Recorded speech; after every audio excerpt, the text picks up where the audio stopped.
Have you ever felt that strange pull to disappear for a while, not because you're sad, not because you're defeated, but because you know, deep inside, you're meant to become someone different? Someone stronger, someone sharper, someone the world isn't ready for yet. It happens quietly, almost like a whisper inside your mind. You look around and realize that the more you show your life, the more people try to shrink it. The more you open up, the more they doubt you. And the more you share your dreams, the more invisible hands reach out to pull you back down. People don't drag you because they hate you, they drag you because your growth reminds them of their own stagnation. That's when something inside you clicks. Maybe the next version of you isn't meant to evolve under the spotlight. Maybe it's supposed to happen in silence. There's something electrifying about disappearing, not as an escape, but as a preparation.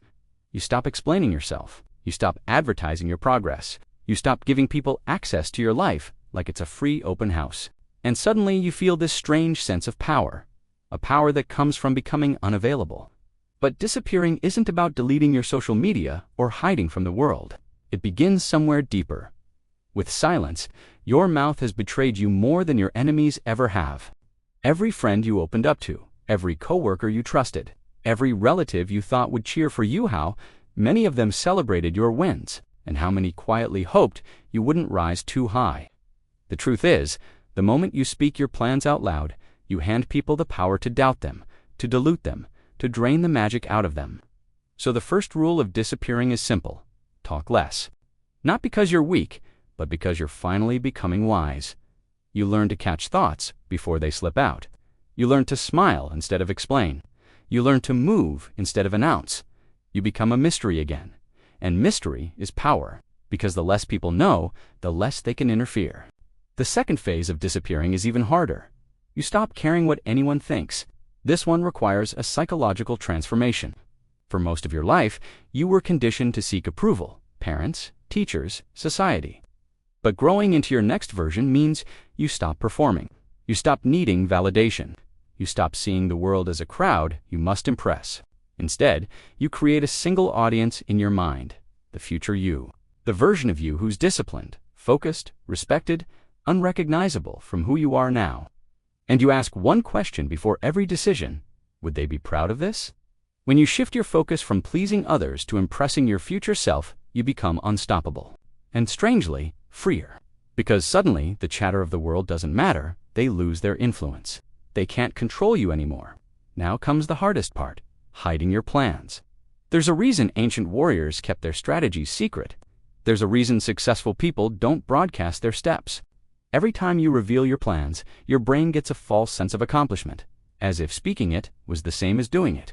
So you keep your ambitions like treasures locked in your chest. You reveal nothing until the world sees everything. But silence alone isn't enough. You must also hide your progress. That's where most people fail.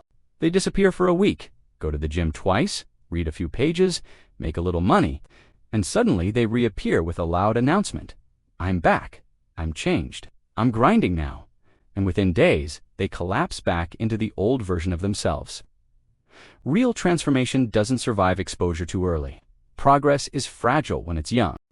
The seed doesn't grow when it's exposed, it grows underground. So you stop showing off, you stop bragging, you stop updating people about your new lifestyle. You build in silence, fail in silence, bleed in silence. And when the nights feel heavy and the journey breaks your confidence, you still don't run to others for comfort. Because the tears you shed alone build a strength no audience could ever give you. Bit by bit, the old you dies. Bit by bit, the new you rises. And the world has no idea what's coming. But you do. Deep inside, you feel it: the shift, the hunger, the momentum, the transformation forming quietly like a storm gathering behind the mountains. By the time anyone notices, you'll already be someone they cannot recognize and cannot ignore.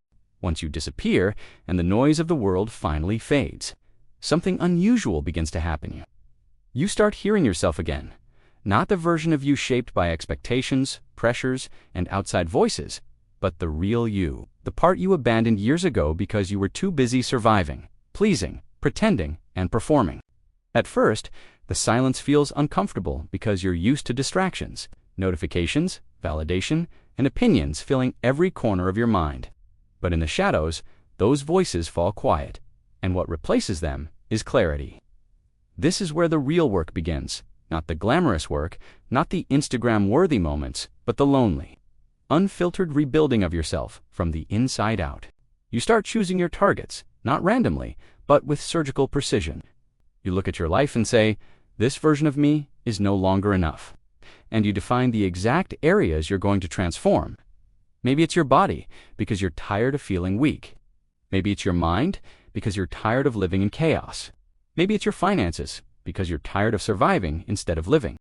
Or maybe it's everything because you're done carrying the weight of the old identity that never truly reflected the person inside you. Once you choose your targets, the shadows become your laboratory, your training ground, your battlefield, and your sanctuary. Every hour of your day begins to revolve around crushing your goals. You become obsessive, but not in a toxic way, in a sacred way. Your life becomes aligned, focused, disciplined. You move differently, you think differently, you eat differently, you prioritize differently. Even your rest becomes strategic. You begin building systems instead of relying on motivation. You time block your day. You remove people who drain your energy. You rearrange your environment to serve your future self. You train when you don't feel like it. You study when no one is watching. You work when everyone else is distracted. You become someone who moves with purpose instead of impulse. Someone who chooses discomfort over dopamine. Someone who doesn't negotiate with excuses anymore. And the more you push, the more you realize something profound. It's not the transformation that changes you, it's the sacrifices you make along the way. You begin to enjoy the discomfort. You begin to crave the grind. You begin to take pride in the version of you who doesn't give up at the first sign of difficulty anymore. You start noticing micro wins, your body getting stronger, your mind getting sharper, your emotions getting calmer. You become addicted to your own evolution. In the shadows, your identity shifts. You stop seeing yourself as the underdog, the failure, the distracted one, the procrastinator, the person who could have been great if only that person dies. Slowly, quietly, permanently. Because you're rebuilding your mind with every choice you make, you begin rewiring your beliefs. You train yourself to associate pleasure with growth, not comfort.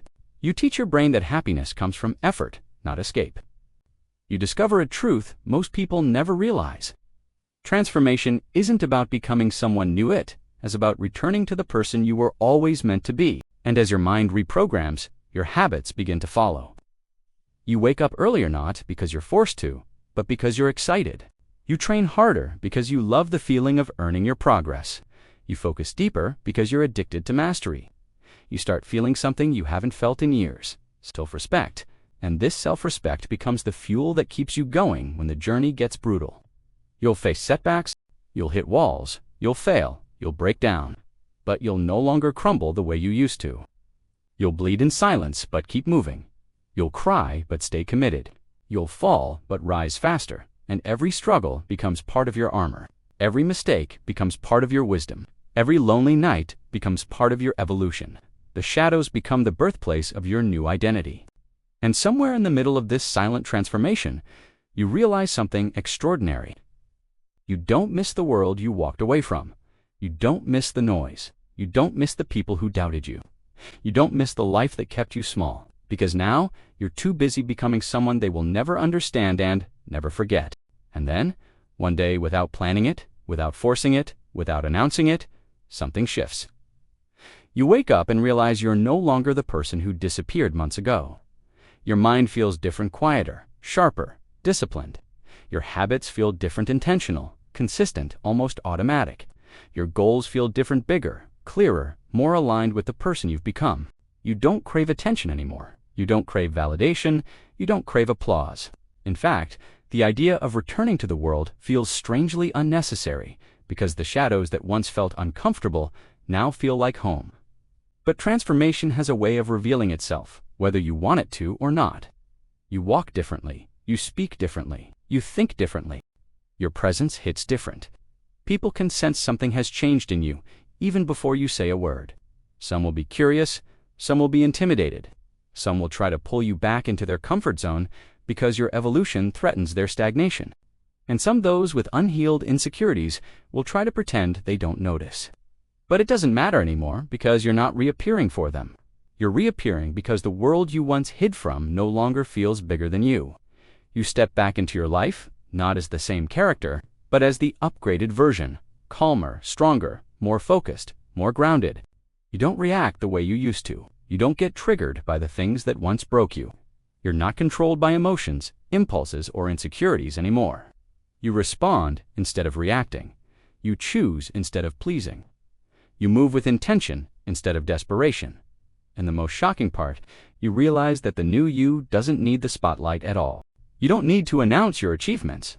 You don't need to prove your progress. You don't need to show off the transformation you worked so hard for, because people will sense it when you enter a room. They'll feel it when you speak. They'll see it in your discipline, your peace, your confidence. They'll see it in the fact that you don't explain yourself anymore. The real reappearance isn't loud, it's undeniable. And as you move through life with this new identity, you realize something even deeper. Disappearing wasn't about hiding. It was about rebuilding. It was about peeling away the noise, the expectations, the insecurities. It was about shedding the version of you that the world shaped, so you could become the version of you that you chose. And now that you've returned, you see everything with a different lens. You don't chase people, you don't beg for opportunities, you don't cling to what isn't aligned. You attract, you create, you choose. You walk with quiet mastery, knowing that anyone who left wasn't meant to stay, and anyone who stays doesn't need explanations. You've tasted the power of building in silence, the peace of having a life without spectators, the freedom of becoming a mystery instead of a show.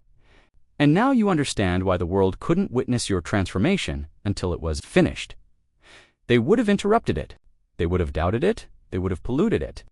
Some journeys are meant to happen alone, in the dark, behind closed doors. And yours was one of them.